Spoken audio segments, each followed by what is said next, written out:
ദൈവനാമത്തിന് ഇന്ന് രാത്രികാലം വീണ്ടും മഹത്വമുണ്ടായിരിക്കട്ടെ.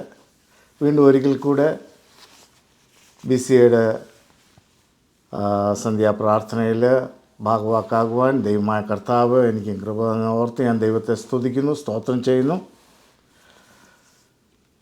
അല്പസമയത്തെ വചനചിന്തയ്ക്കായിട്ട് റോമാലേഖനം 8-ാം അധ്യായം 14-ാമത്തെ വാക്യം വായിക്കുവാനായിട്ട് താല്പര്യപ്പെടുന്നു. റോമാലേഖനം 8:14. അവിടെ ഇങ്ങനെയാണ് എഴുതിയിരിക്കുന്നത്: ദൈവാത്മാവ് നടത്തുന്നവൻ ഏവരും ദൈവത്തിൻ്റെ മക്കളാകുന്നു. ദൈവാത്മാവ് നടത്തുന്നവർ ഏവരും ദൈവത്തിൻ്റെ മക്കളാകുന്നു. ഈ വാക്യത്തിൽ നിന്ന് നമ്മൾ മനസ്സിലാക്കുന്ന ഒരു കാര്യമുണ്ട്. ദൈവാത്മാവിനാൽ നടത്തപ്പെടുന്നവർ എന്നുള്ള വിഷയമാണ് ഇന്ന് രാത്രികാലം ചിന്തിക്കുവാനായിട്ട് ദൈവാത്മാവിൽ ഞാൻ ശരണപ്പെടുന്നത്.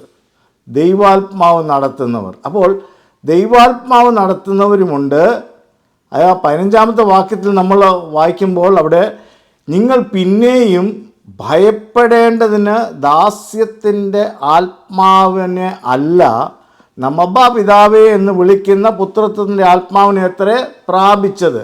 അപ്പോൾ അവിടെ നമ്മൾ വായിക്കുന്നത് നാം ഭയപ്പെടുന്നു, ദാസ്യത്തിൻ്റെ ആത്മാവ്, ഇങ്ങനെയൊക്കെ ഉള്ള കാര്യങ്ങളും നമ്മളെ നയിക്കുവാൻ തക്കവണ്ണം ഇടയായി തീരും എന്നുള്ള കാര്യം കൂടെ നമ്മളവിടെ മനസ്സിലാക്കണം. അപ്പോൾ ദൈവാത്മാവ് നടത്തുന്ന എവരും ദൈവത്തിൻ്റെ മക്കളാകുന്നു എന്ന് നമുക്കവിടെ മനസ്സിലാക്കുവാനായിട്ട് സാധിക്കും. അങ്ങനെയെങ്കിൽ ദൈവാത്മാവ് നടത്തുന്നു എന്ന് നമ്മൾ വിശ്വസിക്കുമ്പോൾ, ദൈവാത്മാവ് നമ്മളെ നടത്തുന്നു എന്ന് നമ്മൾ ഉൾക്കൊള്ളുമ്പോൾ, നമ്മുടെ ജീവിത യാത്രയിൽ നമ്മൾ നടക്കേണ്ടുന്ന പാതയൊക്കെയും ദൈവാത്മാവ് നമുക്ക് വ്യക്തമായി കാണിച്ചു തരും, അതിലൂടെ നമ്മളെ നയിക്കും എന്നുള്ള വസ്തുതയോടെ നമ്മൾ ഇന്ന് രാത്രികാലം മനസ്സിലാക്കുന്നത് നന്നായിരിക്കും. ഒരിക്കൽ ഒരു ദൈവദാസൻ തൻ്റെ സഭയിൽ കൂടുന്ന ഒരു സഹോദരനോട് ഒരു ചോദ്യം ചോദിച്ചു. ദൈവാത്മാവാണ് നിന്നെ നയിക്കുന്നത് എന്ന് നിനക്ക് വിശ്വാസമുണ്ടോ എന്ന് ഒരു ചോദ്യം ചോദിക്കുവാൻ തക്കവണ്ണം ഇടയായിത്തീർന്നു.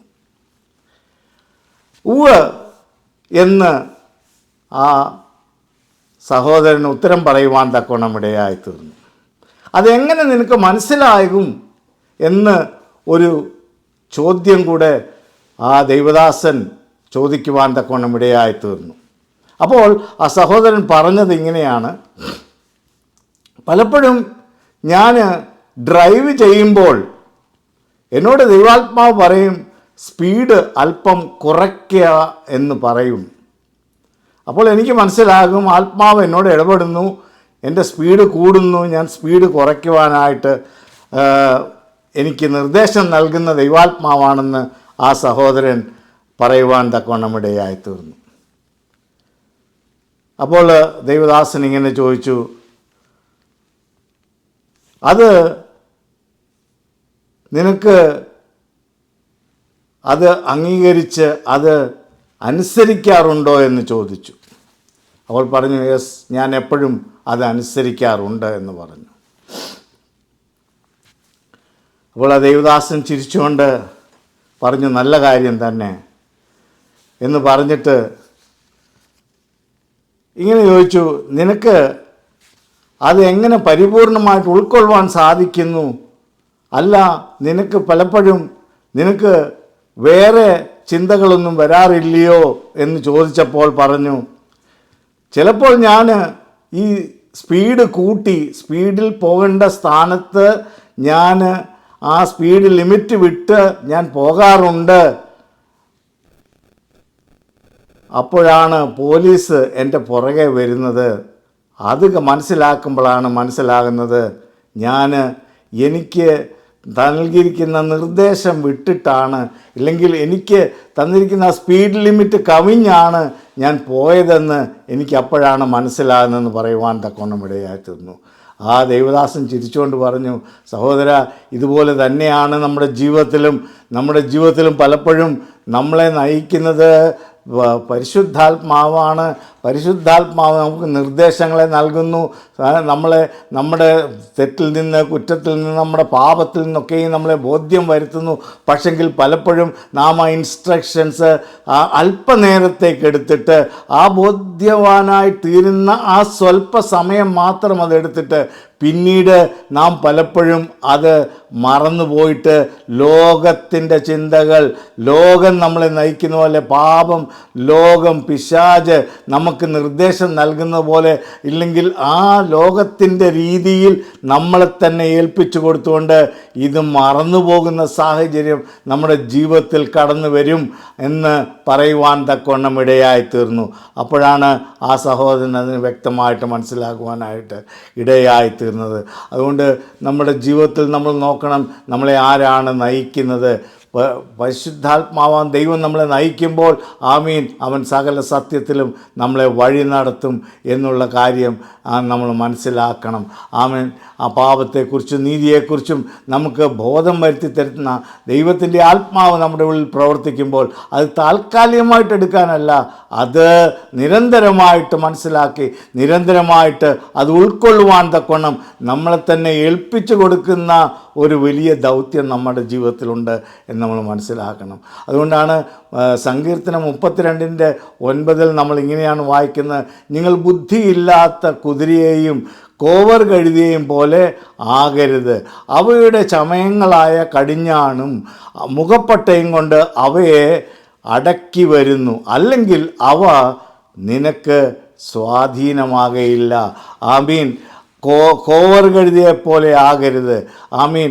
മുഖപ്പട്ട കൊണ്ട് അവയെ അടക്കി അവരെ മെരുക്കി അവരെ സ്വാധീനിക്കുവാനായിട്ട് അവ ഉപയോഗിക്കുന്നു. എന്ന് പറഞ്ഞാൽ കാണേണ്ടുന്നതൊന്നും കാണുവാൻ തക്കവണ്ണം ഇടയാകാതെ വണ്ണം, അറിയേണ്ടത് അറിയാൻ തക്കവണ്ണം ഇടയാകാതെ വണ്ണം, മനസ്സിലാക്കേണ്ടത് മനസ്സിലാക്കുവാൻ തക്കവണ്ണം ഇടയാകാതെ വണ്ണം, ആമീൻ, അവയുടെ മുഖപ്പട്ടകൾ കൊണ്ട് അവയെ അടക്കി മരിക്കുന്നത് കൊണ്ട്, അതുകൊണ്ടും കവർ ചെയ്ത് അവരെ നയിക്കുന്നത് കൊണ്ട് അവയ്ക്ക് എങ്ങനെയാണ് പോകുന്നതെന്ന് അറിയത്തില്ല. അതിനെ നയിക്കുന്നവൻ അവർക്കാവശ്യമുള്ള ദിശയിൽ കൂടെ ആ കുതിരയും കോവർ കഴുതയും ആമീൻ നയിക്കുവാൻ, കാരണം അവർക്ക് ബുദ്ധിയില്ലാത്തതായതുകൊണ്ട് അവരെ നയിക്കുവാൻ തക്കവണ്ണം ഇടയായിത്തീർന്നു. എന്നെ കേൾക്കുന്ന പ്രിയമുള്ളവരെ, നമ്മളും ഈ ലോകത്തിൽ ആമീൻ ഈ ലോകത്തിൻ്റെ രീതിയിൽ പെട്ടുപോയാൽ, നമ്മളും അറിയാതെ വണ്ണം കാണേണ്ടത് കാണാതെ, ആമീൻ അറിയേണ്ടത് മനസ്സിലാക്കാതെ, ആമീൻ നമ്മളെയും എന്തെടുക്കുന്നു, ഈ ലോകം ഇതുപോലെ മുഖപ്പട്ടകളും ചമയങ്ങളും ഒക്കെ ഇട്ടിട്ട് നമ്മളെയും നയിക്കുന്നതായിട്ട്, കടിഞ്ഞാണ് അവരുടെ കയ്യിലിരിക്കും, അവർ പെടുന്ന സ്ഥലത്തേക്കായിരിക്കും നമ്മൾ നടന്നു പോകുന്നത്. അപ്പോൾ ഒരു കാര്യം ഇന്ന് രാത്രിക്കാലം നമ്മൾ മനസ്സിലാക്കേണ്ടത്, ദൈവാത്മാവ് നയിക്കുന്നവർ ഏവരും ദൈവത്തിൻ്റെ മക്കളാകുന്നു. മറിച്ച് ആമീൻ കടിഞ്ഞാണ് വേറെ, ആമീൻ ലോകം, പാപം, പിശാച് ഇവരുടെ കയ്യിൽ ആ കടിഞ്ഞാണ് നിയന്ത്രണം അവരുടെ കയ്യിൽ കൊടുത്തു പോയാൽ, ആമീൻ അവരുടേതായിട്ടുള്ള രീതിയിൽ നമ്മളെ നയിക്കുവാൻ തക്കവണ്ണം ഇടയായിത്തീരും എന്ന് നമ്മൾ ഓർക്കണം. അതുകൊണ്ട് ദൈവത്തിൻ്റെ ശബ്ദം കേൾക്കുന്നവർ, ദൈവത്തിൻ്റെ ശബ്ദം ഉൾക്കൊള്ളുന്നവർ, ആമീൻ ഒരു കാര്യം മനസ്സിലാക്കണം, അതാദ്യം ഗ്രഹിക്കുവാൻ തക്കവണ്ണം ഇടയായിത്തീരണം. ദൈവം നമ്മളോട് സംസാരിക്കുമ്പോൾ, അത് ദൈവാത്മാവ് നമ്മളോട് ഇടപെടുമ്പോൾ അത് മനസ്സിലാക്കുവാൻ, അത് കേൾക്കുവാൻ, ഒന്നാമത് കേൾക്കണം, രണ്ടാമത് മനസ്സിലാക്കണം, അത് ഉൾക്കൊള്ളണം. ആമീൻ.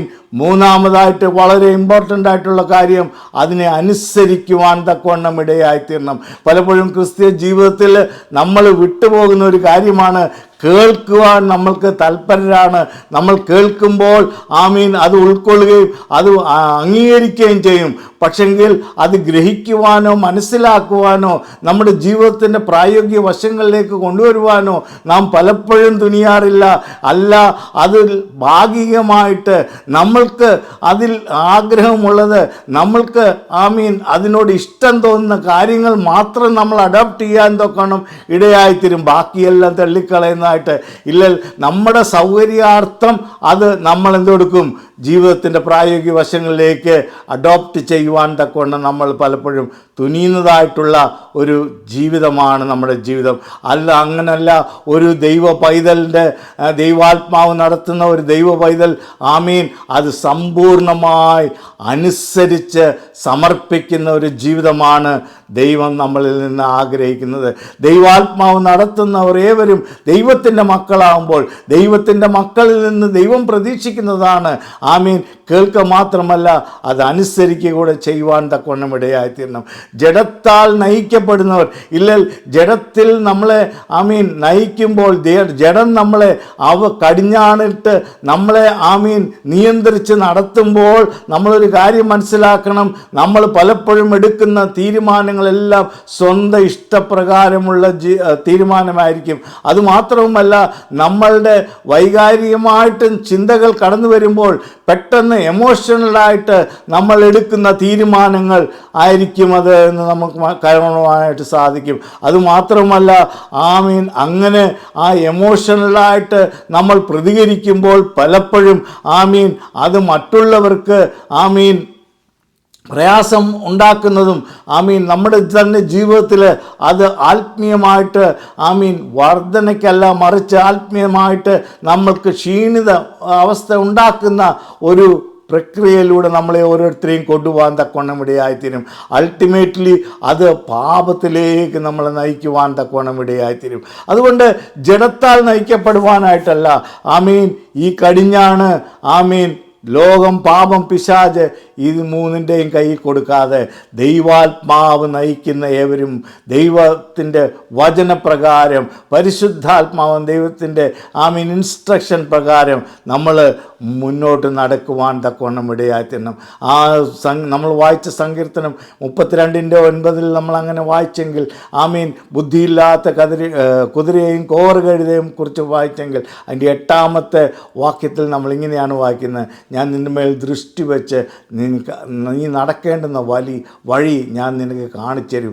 ദൃഷ്ടി വെച്ച് ആലോചന പറഞ്ഞെന്ന് നമ്മളെ നടക്കേണ്ടുന്ന വഴിയിൽ കൂടെ നടത്തുന്ന, അപ്പോൾ ദൈവാത്മാവിന് കീഴ്പ്പെട്ട് ദൈവാത്മാവിൽ ശരണപ്പെട്ട് നമ്മളെ തന്നെ വിധേയപ്പെടുത്തിക്കെടുത്താൽ ഒരു കാര്യം നമുക്കറിയാം, നമ്മളെ ഒരിക്കലും ആമീൻ തെറ്റായ മാർഗത്തിലൂടെയല്ല ശാശ്വതമായ മാർഗത്തിലൂടെ അവൻ വഴി നടത്തുവാൻ തക്കവണ്ണം മതിയായ ഒരു കർത്താവാണെന്ന് നമുക്ക് മനസ്സിലാകും. വേദപുസ്തകത്തിൽ അനേക ഉദാഹരണങ്ങൾ ആമീൻ നമുക്ക് ദൈവാത്മാവ് നടത്തിയവരെക്കുറിച്ച് കാണുവാൻ തക്കവണ്ണം ഇടയായിത്തീരുന്നു.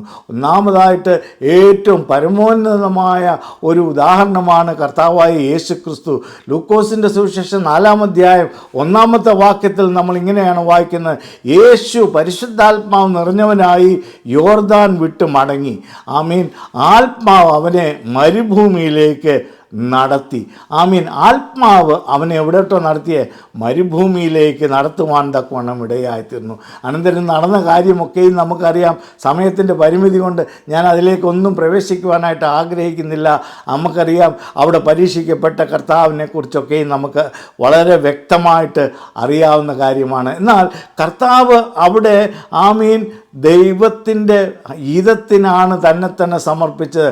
പിശാചിൻ്റെ പ്രലോഭനങ്ങൾ ഒന്നൊന്നായിട്ട് വന്നപ്പോഴും അവൻ അതിനെയൊക്കെയും അതിജീവിച്ചത് ആമീൻ ദൈവഹിതത്തിന് തന്നെ സമർപ്പിച്ച ദൈവവചനത്തിൽ തന്നെ ഏൽപ്പിച്ചു കൊടുത്ത ദൈവത്തിൻ്റെ ഇഷ്ടം അത് ആമീൻ അത് മനസ്സിലാക്കി അതിൽ മാത്രം നിന്നുകൊണ്ടാണ് താൻ പിശാചിനെ അവിടെ ജയിച്ചത് എന്ന് നമുക്ക് കാണുവാനായിട്ട് സാധിക്കും. അതുകൊണ്ട് കർത്താവായ യേശുക്രിസ്തുവിന് ആമീൻ ആത്മാവിനാൽ മരുഭൂമിയിലേക്ക് നടത്തപ്പെട്ടവൻ പിശാചിനാൽ പരീക്ഷിക്കപ്പെട്ടപ്പോൾ ദൈവവചനത്തിൽ ആശ്രയിച്ച് ദൈവത്തിൻ്റെ ഹിതത്തിൽ ആമീൻ നിലനിന്നുകൊണ്ട് ആമീൻ ആത്മാവ് നയിക്കപ്പെട്ടവനായിട്ട് അവിടെ വിജയം കണ്ടെത്തുവാൻ തക്കവണ്ണം ഇടയായിരുന്നു. പ്രിയമുള്ളവരെ, നമ്മുടെയും ജീവിതത്തിൽ പലപ്പോഴും നമ്മളെ നയിക്കുന്നത് നമ്മുടെ ആത്മാവ് നമ്മളെ നയിക്കുന്നത് ഇതുപോലത്തെ പ്രലോഭനങ്ങളിലും പ്രശ്നങ്ങളിലും പ്രതിസന്ധികളിലും ഒക്കെയും വരുമ്പോഴും നാം അവിടെ പതറിപ്പോകാനല്ല, നാം അവിടെ ക്ഷീണിതരായി പോകാനല്ല, നാം താളടിയായി പോകാനല്ല,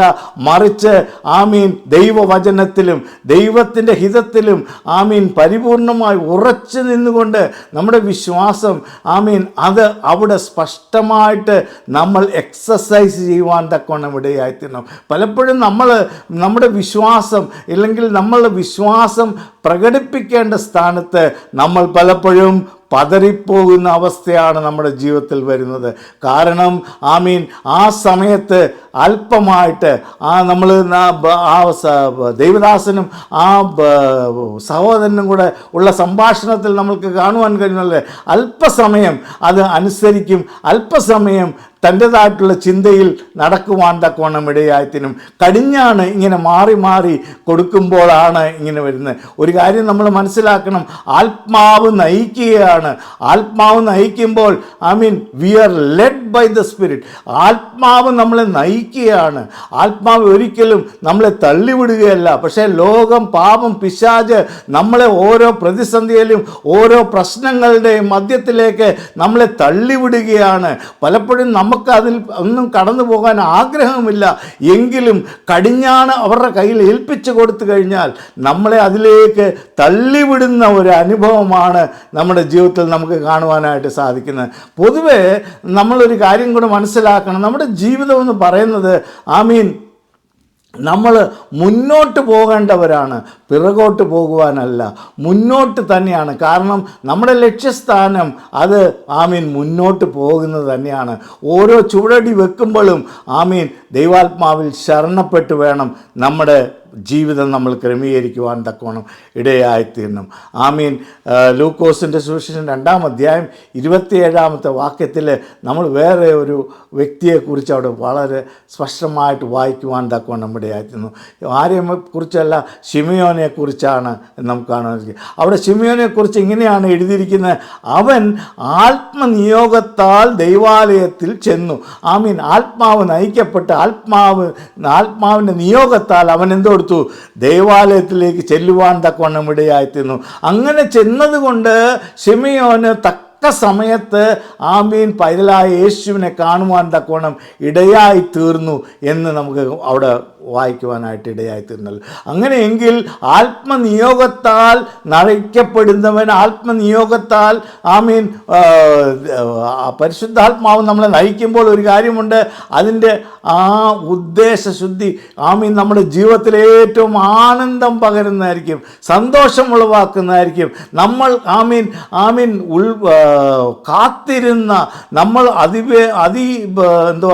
ആഗ്രഹത്തോടുകൂടെ ആഗ്രഹിച്ച് കാത്തിരുന്ന കാര്യത്തെ ദൈവം തക്ക സമയത്ത് നമുക്ക് എന്തെടുക്കും, വെളിപ്പെടുത്തി തരുവാൻ തക്കവണ്ണം ഇടയായിത്തീരും. ശിമിയോൻ്റെ ജീവിതത്തിൽ അത് നടക്കുവാൻ തക്കവണ്ണം ഇടയായിത്തീർന്നു. അത് അവനേറിയ സന്തോഷം ഉളവാക്കുവാൻ തക്കവണ്ണം ഇടയായിത്തീർന്നു. അതുകൊണ്ട് നമ്മുടെ ജീവിതത്തിൽ കർത്താവിൻ്റെ പ്രത്യക്ഷതയ്ക്കായിട്ട് കാത്തിരിക്കുന്ന നമ്മൾ ഓരോരുത്തരും അതിനുവേണ്ടി ഒരുക്കത്തോടുകൂടെ ഓരോ നിമിഷവും ഓരോ ദിവസവും നമ്മൾ അതിനുവേണ്ടി മാറ്റിവെച്ച് ദൈവത്തിൻ്റെ ആ പ്രത്യക്ഷതയ്ക്ക് വേണ്ടി കാത്തിരിക്കുമ്പോൾ ഒരു കാര്യം നമ്മൾ മനസ്സിലാക്കണം, നാം നനയ്ക്കാത്ത നാഴികയിലായിരിക്കും കർത്താവ് ഗമിക്കുന്നത്. ആ സമയത്തേക്ക് നമ്മളെ പരിശുദ്ധാത്മാവ് നയിക്കുന്നു എങ്കിൽ തക്ക സമയത്ത് അവിടെ കാണുവാൻ തക്കവണ്ണം ഇടയായിത്തീരും. നമ്മത് മിസ് ചെയ്യുവാനായിട്ട് ഇടയായിത്തീരത്തില്ല. പലപ്പോഴും ഒത്തിരി ഒത്തിരി ഒത്തിരി ഉദാഹരണങ്ങൾ നമുക്ക് വേദപുസ്തകത്തിൽ കാണുവാനായിട്ട് സാധിക്കും. അത് മിസ് ചെയ്യാതെ നാം കാത്തു സൂക്ഷിക്കേണ്ട, നാം ആഗ്രഹത്തോടുകൂടെ കാത്തിരിക്കുന്ന ആ പ്രത്യക്ഷതയ്ക്ക് വേണ്ടി നമ്മളെ തന്നെ സമ്പൂർണ്ണമായിട്ട് ദൈവകരങ്ങൾ സമർപ്പിച്ച് ആത്മാവ് നയിക്കുന്നവരായിട്ട് നമ്മൾ ജീവിക്കണം. അതുമാത്രമല്ല, അബ്രഹാമിൻ്റെ ജീവിതത്തിൽ നമുക്കറിയാം, ഉൽപ്പത്തി പുസ്തകം 12-ാം അധ്യായം 1 മുതൽ 4 വരെയുള്ള വാക്യങ്ങൾ നമ്മൾ വായിക്കുമ്പോൾ അവിടെ നമ്മൾ അറിയാം, അബ്രഹാമിനോട് ദൈവം പറഞ്ഞതുപോലെ ഒക്കെയും അവൻ ചെയ്യുവാൻ തക്കവണ്ണം ഇടയായിത്തീർന്നു. അവൻ ഒരു ചോദ്യവും ചോദിച്ചില്ല, മറു ചോദ്യം ചോദിച്ചില്ല. കർത്താവിനെ അവൻ ദൈവം പറഞ്ഞതുപോലെ തന്നെ അവൻ ചെയ്യുവാൻ തക്കവണ്ണം ഇടയായിത്തീർന്നു. എങ്ങനെ എങ്ങോട്ട് എന്നറിയാതെ അവൻ ആദ്യത്തെ വിശ്വാസത്തിൻ്റെ കാൽച്ചുവടെടുത്ത് വെക്കുവാൻ തക്കവണ്ണം ഇടയായിത്തീർന്നു. പ്രിയമുള്ളവരെ, നമ്മളെ തന്നെ ആ എന്തുവാ ആ സിറ്റുവേഷനിലൊന്ന് വെട്ടാൽ നമ്മൾ പലപ്പോഴും നമ്മളെന്ത് കൊടുക്കും? നമ്മൾ ഈ ചോദ്യങ്ങളാണ് നമ്മളുടെ പ്രശ്നങ്ങൾ. നമ്മൾ ദൈവത്തോട് പല ചോദ്യം, നമ്മൾ ദൈവത്തോട് മാത്രമല്ല നമ്മളെല്ലാവരോടും ആരെങ്കിലും എന്തെങ്കിലും നമ്മളോട് ആവശ്യപ്പെടുകയോ ചോദിക്കുകയോ ചെയ്താൽ മനുഷ്യ സഹജമാണ് നമ്മളൊരു മറു ചോദ്യം, എന്തുകൊണ്ട്, എന്തിനു വേണ്ടി, എപ്പോൾ എന്നുള്ള മനുഷ്യ സഹജമായിട്ടുള്ള ചോദ്യങ്ങൾ നമ്മൾ മറു ചോദ്യങ്ങളായിട്ട് ചോദിക്കാറുണ്ട്. പക്ഷേ അബ്രഹാം ഇവിടെ അതൊന്നും ചെയ്തില്ല. അവൻ എന്തെടുത്തു? അപ്രകാരം അവൻ ചെയ്യുവാൻ തക്കവണ്ണം ഇടയായിത്തീർന്നു. നമുക്കറിയാം അബ്രഹാമിൻ്റെ ജീവിതത്തിൽ അനുഗ്രഹങ്ങൾ ദൈവം ചൊരിയുവാൻ തക്കവണ്ണം ഇടയായിത്തീർന്നു. അതുകൊണ്ട് അവൻ ദേശത്തെയും പിതൃഭവനത്തെയും ചാർച്ചക്കാരെയും ബന്ധുമിത്രാദി എല്ലാവരെയും വിട്ടിട്ട് ദൈവം കാണിക്കാനിരിക്കുന്ന ദേശത്തേക്ക് അത് കണ്ടിട്ടില്ല. വിശ്വാസത്താൽ ഞാൻ ആദ്യത്തെ ചുവടെടുത്ത് വെക്കുവാൻ തക്കവണ്ണം ഇടയായിത്തീർന്നു. പ്രിയമുള്ളവരെ, നമ്മുടെ ജീവിതത്തിലും ആത്മാവിനാൽ നയിക്കപ്പെടുന്നവരാണെങ്കിൽ നമ്മളെടുക്കുന്ന തീരുമാനം അത് വിശ്വാസ ചൂഴൽ. ആരിൽ വിശ്വസിച്ച്? ദൈവത്തിൽ വിളിച്ചവനിൽ വിശ്വസിച്ച് നമ്മുടെ ആദ്യത്തെ ചുവടെടുത്ത് വെച്ച് കഴിഞ്ഞാൽ ബാക്കി കാര്യങ്ങളെല്ലാം ദൈവം ഏറ്റെടുത്ത് നടത്തിക്കോളും. He will undertake everything for us from that point onwards. ആ നിമിഷം മുതൽ ദൈവം ആ ഒരു ചുവട് വയ്ക്കാനാണ് പലപ്പോഴും നമുക്ക് പ്രയാസം. ആ ചുവട് വയ്ക്കാൻ ഈ ചോദ്യം കൂടാതെ അനുസരിക്കുക. നോഹയുടെ ജീവിതത്തിൽ നമുക്കറിയാം, ദൈവം പെട്ടകം പണിയുവാൻ പറഞ്ഞു. പെട്ടകം പണിയുവാനായിട്ട് നോഹ ദൈവം പറഞ്ഞതുപോലെ അവനെല്ലാം ചെയ്യുവാൻ തക്കവണ്ണം, എല്ലാം ക്രമീകരിക്കുവാൻ തക്കവണ്ണം ഇടയായിരുന്നു. നോഹ ഒരു മറു ചോദ്യവും ചോദിച്ചില്ല. നോഹയുടെ അഭിപ്രായം ഒന്നും അതിനകത്ത് ഉൾക്കൊള്ളുവാനായിട്ട് അവൻ തുനിഞ്ഞില്ല എന്നുള്ളതാണ് വസ്തുത. യാതൊരു സജഷനും ദൈവത്തിന് കൊടുത്തില്ല. ദൈവം പറഞ്ഞതുപോലെ അപ്രകാരം തന്നെ അണുവിട അനുസരിച്ച് അത് അവൻ ഏറ്റെടുക്കുവാൻ തക്കവണ്ണം, ആ ദൗത്യം ഏറ്റെടുത്ത് അത് പൂർത്തീകരിക്കുവാൻ തക്കവണ്ണം ഇടയായിരുന്നു. മോശയുടെ ജീവിതത്തിലേക്ക് കടന്നു വന്നാൽ മോശയെ നമുക്കറിയാം, ദൈവം ഏൽപ്പിച്ച ദൗത്യത്തിൽ നിന്ന് താൻ പല ഒഴിവുകഴിവുകളും പറഞ്ഞ് അതിൽ നിന്ന് മാറുവാൻ തക്കവണ്ണമൊക്കെയും താൻ അനേക വട്ടം ശ്രമിച്ചതായിട്ട് നമുക്കറിയാം. പക്ഷെങ്കിൽ അതിൽ നിന്നൊക്കെയും ദൈവം എന്തെടുത്തു? അവനെ ആ ദൗത്യത്തിലേക്ക്, അതിൻ്റെ ദൗത്യത്തിൻ്റെ പൂർത്തീകരണത്തിലേക്ക് ദൈവത്തിൻ്റെ ഉദ്ദേശപ്രകാരം അവൻ നയിക്കപ്പെടുവാൻ തക്കവണ്ണം ഇടയായിത്തീർന്നു. അതുകൊണ്ട് നമ്മുടെ ജീവിതത്തിലൊരു കാര്യം നമ്മൾ ഓർക്കണം, ദൈവം നമ്മളെ നിയോഗിച്ചാക്കിയിരിക്കുന്ന ഒരു കാര്യം, ദൈവത്തിൻ്റെ നിയോഗത്തിൽ നമ്മൾ ഉൾപ്പെട്ടിട്ടുണ്ടെങ്കിൽ നാം എന്തൊക്കെ എക്സ്ക്യൂസ് പറഞ്ഞാലും, നാം അതിൽ നിന്നൊക്കെയും മറിഞ്ഞ് നമ്മളെ കൊണ്ട് ആകുന്നില്ല എന്നൊക്കെ പറഞ്ഞാലും ദൈവം അതിനെല്ലാം പോംവഴി കണ്ടെത്തി നമ്മളെ നയിക്കും എന്നുള്ളതിന് യാതൊരു സംശയമില്ല. ദൈവാത്മാവ് നമ്മളെ നയിക്കുന്നുവെങ്കിൽ നമുക്ക് നമ്മുടെ ശുശ്രൂഷയിൽ, നമ്മുടെ ദൗത്യത്തിൽ നമുക്ക് മുന്നേറുവാൻ, ആത്മാവിൽ ആശ്രയിച്ചാൽ നമുക്ക് മുന്നേറുവാൻ തക്കണം. ഒരു കാര്യം കൂടെ പറഞ്ഞിട്ട് ഞാൻ അവസാനിപ്പിക്കാം. ഫിലിപ്പോസിൻ്റെ കാര്യം, അപ്പോസ്തല പ്രവൃത്തി 8-ാം അധ്യായം അവിടെ നമ്മൾ വായിക്കുന്ന ഒരു കാര്യമുണ്ട്. ഫിലിപ്പോസ് ശമരിയിൽ നല്ലൊരു ശുശ്രൂഷയുടെ മധ്യത്തിൽ, നല്ലൊരു ശുശ്രൂഷ നടത്തിക്കൊണ്ടിരിക്കുന്ന വേളയിൽ ദൈവാത്മാവ് നിർജ്ജന പ്രദേശമായ ഒരിടത്തേക്ക് തന്നെ ആനയിക്കുവാൻ തക്കവണ്ണം ഇടയായിരുന്നു. ഒന്ന് ഓർത്ത് നോക്കണമേ, നമ്മൾ നല്ലൊരു ശുശ്രൂഷയിൽ നിന്ന് ഒരു ദൈവദാസനെ നിർജ്ജനമായ ഒരു പ്രദേശത്തേക്ക് അയക്കുവാൻ തക്കവണ്ണം ഇടയായി തീർന്നാൽ നമ്മൾ നമ്മുടെ ഭാഷയിൽ പറഞ്ഞാൽ പണിഷ്മെൻറ്റ് ട്രാൻസ്ഫർ എന്നൊക്കെ നമ്മൾ പറയും. പക്ഷേ ഇവിടെ അതുപോലെ നല്ല ഒരു ശുശ്രൂഷയുടെ മധ്യത്തിൽ നിന്ന് ഫിലിപ്പോസിനെ ദൈവാത്മാവ് എന്തെടുത്തു? നിർജ്ജന പ്രദേശമായ ഗസയിലേക്ക് നടത്തുവാൻ തക്കോണം ഇടയായിത്തീർന്നു. എന്തിനു വേണ്ടി? ഒരു ആത്മാവിനെ നേടുവാൻ തക്കോണം ഇടയായിട്ടുണ്ട്. ഒരാത്മാവിന് വേണ്ടി പൊരുൾ തിരിച്ചു കൊടുക്കുവാൻ, വായിക്കുന്നത് സാധിക്കാത്തവനെ അത് മനസ്സിലാക്കി കൊടുക്കുവാൻ അവനെ അവിടേക്ക് കൊണ്ടുപോകാൻ തക്കോണം ഇടയായിത്തീർന്നു. നമുക്ക് ശേഷം കാര്യങ്ങളൊക്കെ അറിയാം. എൻ്റെ സമയക്കുറവുകൊണ്ട് ഞാൻ അതിലേക്കൊന്നും കടക്കുന്നില്ല. ആ ശുശ്രൂഷ കഴിഞ്ഞപ്പോൾ ദൈവാത്മാവ് എന്തെടുത്തു? ഫിലിപ്പോസിനെ അവിടെ നിന്ന് എടുത്തുകൊണ്ട് പോയി. ഞാൻ എപ്പോഴും ചിന്തിക്കാറുള്ള ഒരു കാര്യമാണ്, പലപ്പോഴും ദൈവാത്മാവിന് വിധേയപ്പെട്ടത് നമ്മുടെ ശുശ്രൂഷ ചെയ്യുമ്പോൾ ഒരു കാര്യം കാര്യമുണ്ട്. അവിടെ നിന്ന് ദൈവാത്മാവ് എപ്പോഴാണ് ആഗ്രഹിക്കുന്നത്, എങ്ങനെയാണ് ആഗ്രഹിക്കുന്നത് ചോദ്യം കൂടാതെ നമ്മൾ ചെയ്യുമ്പോൾ ആമേൻ ദൈവാത്മാവ് നമ്മുടെ കാര്യങ്ങളെല്ലാം നിറപടിയായി നിറവേറ്റിത്തരും. ഫിലിപ്പോസിനെ അവിടെ നിന്ന് ദൈവാത്മാവ് എടുത്തുകൊണ്ട് പോയി. അവിടെ എന്തുകൊണ്ടെന്ന് വെച്ചാൽ ആമീൻ ഇല്ലായിരുന്നെങ്കിൽ എത്യോപ്യയിലോട്ട് ഫിലിപ്പോസിനെ ആ ഷണ്ണൻ അങ്ങ് കൊണ്ടുപോയേനെ. ഫിലിപ്പോസിൻ്റെ അവിടെ ശുശ്രൂഷയ്ക്ക് വേണ്ടി ഷണ്ണൻ. പക്ഷേ ദൈവാത്മാവ് നയിക്കുന്നവർ ദൈവത്തിൻ്റെ ആലോചന പ്രകാരമാണ്. അതുകൊണ്ട് ഇന്ന് രാത്രികാലം എന്നെ കേൾക്കുന്ന പ്രിയമുള്ളവരെ, നമ്മൾ ദൈവത്തിൻ്റെ വചനം കേൾക്കുക മാത്രമല്ല, അത് കേട്ട് ഉൾക്കൊണ്ട് ആമീൻ ഉൾക്കൊള്ളുക മാത്രമല്ല, ആമീൻ അത് മനസ്സിലാക്കുക മാത്രമല്ല, അത് അനുസരിക്കുന്നവരായിത്തീരണം. അനുസരിച്ചാൽ ആമീൻ നമുക്ക് ആമീൻ ദൈവാത്മാവ് ആമീൻ നയിക്കുന്ന പാതകളെല്ലാം ഏറ്റവും സുഗമമായിട്ടുള്ള, ഏറ്റവും മനോഹരമായിട്ടുള്ളതും ഏറ്റവും ഉചിതമായിട്ടുള്ള ആണ് എന്ന് നമുക്ക് കാണുവാൻ സാധിക്കും. ആമീൻ ലോകം, പാപം, പിശാച് അവ നമ്മളെ തള്ളിയാണ് നമ്മൾ ആഗ്രഹിക്കാത്ത കാര്യങ്ങളിലേക്ക് നമ്മളെ വിടുന്നതെങ്കിലും ദൈവാത്മാവിൻ്റെ കൊടുക്കുന്നു. ഹീ ലീഡ്സസ്, അവൻ നമ്മളെ നയിക്കുന്നു.